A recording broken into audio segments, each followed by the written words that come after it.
तो चलते हैं हमारे संख्याओं से खेलने वाले अध्याय 16 के दूसरे भाग में। तो आज हम पढ़ रहे हैं जो आपका गणित के अंदर अध्याय 16 है, यानी कि 16वीं जो प्रश्नावली है, उस 16वीं प्रश्नावली के बारे में हम अध्ययन कर रहे हैं। और इसको अध्ययन करने से पहले हमें कुछ बेसिक जानकारी भी चाहिए थी। वो बेसिक जानकारी हमने पहले वाले वीडियो में पढ़ी है। अगर किसी बच्चे ने पहले वाली वीडियो नहीं देखी है तो पहले उस वीडियो को जाकर देखें, ताकि आपको आगे वाली जो बात है वो समझ में आए।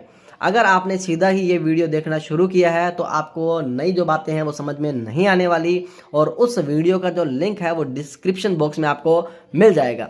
इसलिए शुरू करते हैं हमारी 16वीं प्रश्नावली की आगे कुछ महत्वपूर्ण बातें, और फिर चलते हैं हमारी 16.1 पे। तो हमने पहले बात की थी जब 2 अंकों को पलटना सीखा था। अब हम उसमें एक खास बात और लिख लेते हैं। जब हम 2 अंकों को पलट रहे थे, मान लेते हैं हमें एक शब्द लिखा मैंने 63। इसको जब मैंने पलटा तो ये कितना आया 36। अब बड़ी में से छोटी घटा दो, कोई फर्क नहीं पड़ता। जब बड़ी में से छोटी घटाएंगे तो कितना आएगा भाई 63 माइनस 36, यानी 13 में 6 के कितने बचे 7, और यहाँ कितना आया, यहाँ आया हमारे पास 5 में से 3 के 27। ठीक है, ये जो 27 था, यानी कि जब घटा रहे थे हम 9 को 9 से भाग दे रहे थे। अब 9 से भाग दिया तो हमारा भागफल कितना आया 3 आया, यानी कि भागफल कितना आया वो आया हमारा 3। अब खास बात थी, भागफल 3 आया। अब ये जो भागफल 3 है, यानी किसी भी संख्या का जो भागफल है हम वो आसानी से निकाल सकते हैं 9 से कितना भागफल आएगा। तो देखो ये जो संख्या जो सोची गई थी उस संख्या में से बड़ी में से हम छोटी को माइनस कर देते हैं, तो हमारा भागफल कितना आ रहा है 3। और ये हर प्रश्न में लागू होता है। अगर हम इन संख्याओं को जोड़ते हैं तो 11 आता है, नो डाउट। इन दोनों का जोड़ जो आएगा जितना भी आएगा तो वो 11 से भाग जाएगा। तो जब वो 11 से भाग जाएगा तब हमारा जो भागफल ज्ञात करना होगा, तो वो इन दोनों का जोड़ जो है, यानी कि इनका 6 और 3 का इनका जोड़ जो है वो हमारा क्या आएगा भागफल आ जाएगा, यानी इतना उत्तर आएगा हमारा। तो जब घटाने वाली कंडीशन है उसमें 9 के हिसाब से भागफल आएगा हमारा, और जब जोड़ने वाली कंडीशन है उसमें 11 के हिसाब से भागफल आएगा। अब देखते हैं हमारे पास में एक भाजकता के नियम होते हैं जिसे हम बोलते हैं विभाज्यता। एक महत्वपूर्ण है हमारे लिए, इसको बोलते हैं विभाज्यता। ध्यान रखना छोटी क्लास में है, और इसी को बोलते हैं भाजकता के नियम। मुश्किल नहीं है, बहुत आसान है। अगर आपने इस शब्दों को ध्यान से देखा और इनका मतलब समझा तो आपके लिए बहुत आसान है। नहीं तो ये एक पहाड़ है, यानी एक राई को भी आप पहाड़ बना सकते हो जब तक आपको चीज़ समझ नहीं आती। तो हम बात करते हैं यहाँ पे विभाजकता या भाजकता के नियम। तो देखो जब हमें क्या करना है 2 से भाग देना है। क्या देना है 2 से भाग। अगर कोई शब्द है जिसके लास्ट के अंदर 0 आ रहा हो, 2 आ रहा हो, 4 है, 6 है, 8 है, ऐसा कोई भी शब्द आ जाए लेकिन ये लिखा होना चाहिए किसमें लास्ट में, तो इसका मीन है कि उसमें 2 का पूरा भाग जाएगा। ये खास बात है। अब बात करते हैं किसकी 3 की। तो 3 से भाग, यानी कि 3 के लिए भाजकता का नियम यानी विभाज्यता का नियम बात करते हैं। तो कोई भी अगर मान लो कि संख्या है तो संख्या के सभी अंकों का योग अगर 3 से भाज्य है तो वह संख्या 3 से भाज्य होगी, यानी 3 का पूरा भाग जाएगा।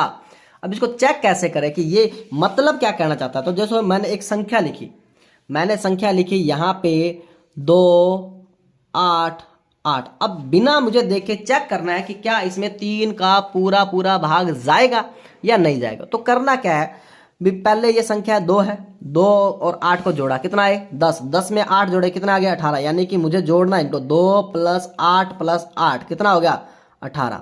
18 जो है वो 3 के पहाड़े में आता है, यानी कि 3 का, अब इस पूरी संख्या में 3 का भाग जाएगा।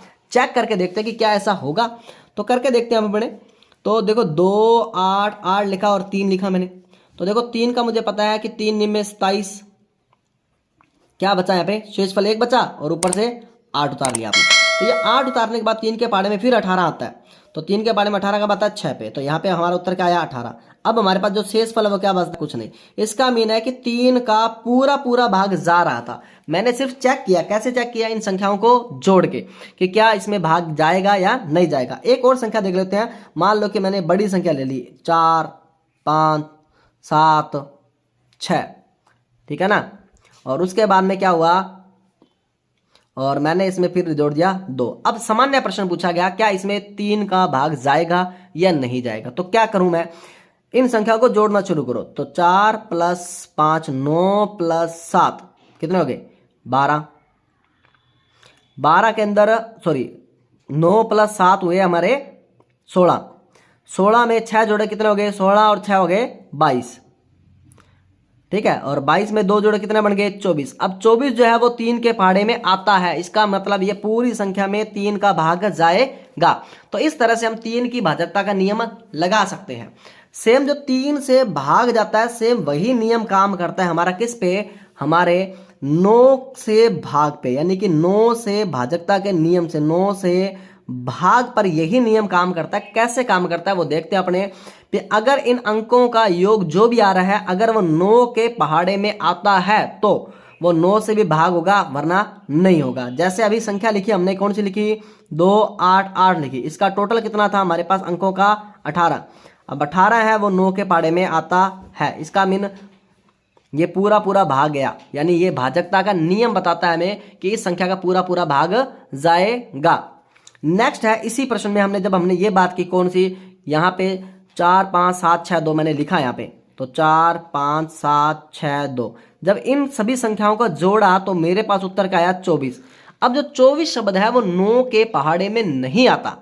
इसका मतलब 9 के पहाड़े में जब 24 नहीं आता तो ये पूरी जो संख्या है वो 9 से भाज्य नहीं है।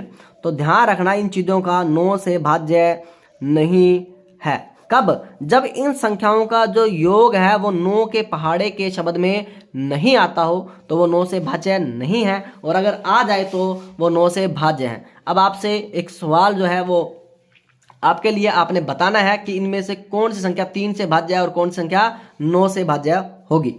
तो संख्या है 4 6 7 और 8, और उसके बाद में 3।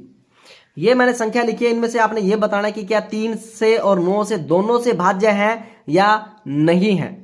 अगर दोनों से भाज्य हैं तो कमेंट बॉक्स में लिख के बताएं कि ये दोनों से भाज्य हैं, और अगर मान लो कि दोनों से भाज्य नहीं है तो वो संख्या लिख के बताएं जिससे ये भाज्य है, यानी किसका भाग पूरा पूरा जाएगा। और खास पेपर के अंदर इसी प्रकार के क्वेश्चन आएंगे, बहुत आसान होंगे, आपके एबेसदा होंगे, और उसको देखते ही पता चल जाएगा कि ये 3 से भाज्य है या नहीं है, ये 9 से भाज्य है या नहीं है, और ये 2 से भाग जाएगा या नहीं जाएगा। अब एक लास्ट कर लेते हैं जो महत्वपूर्ण है सबसे ज्यादा, जो जिसका पिछली बार भी परीक्षा में आया हुआ प्रश्न था। अब उसमें था कि 11 का भाजकता नियम, यानी कि 11 से भाग जाता है या नहीं जाता। तो इसके लिए चेक करने के लिए हमें क्या लिखना है, जैसे मैंने संख्या लिखी 2 3 4 5 1, ऐसे मैंने संख्या लिख दी। तो अब मुझे चेक करना है कि इसमें 11 का भाग जाएगा या नहीं जाएगा। तो करना कुछ नहीं है, इसमें देखो सम विषम संख्या बना लो। तो ये पहले नंबर वाली विषम संख्या, तीसरे नंबर वाली विषम संख्या, और 5वें नंबर वाली विषम संख्या, इनका अलग जोड़ लो।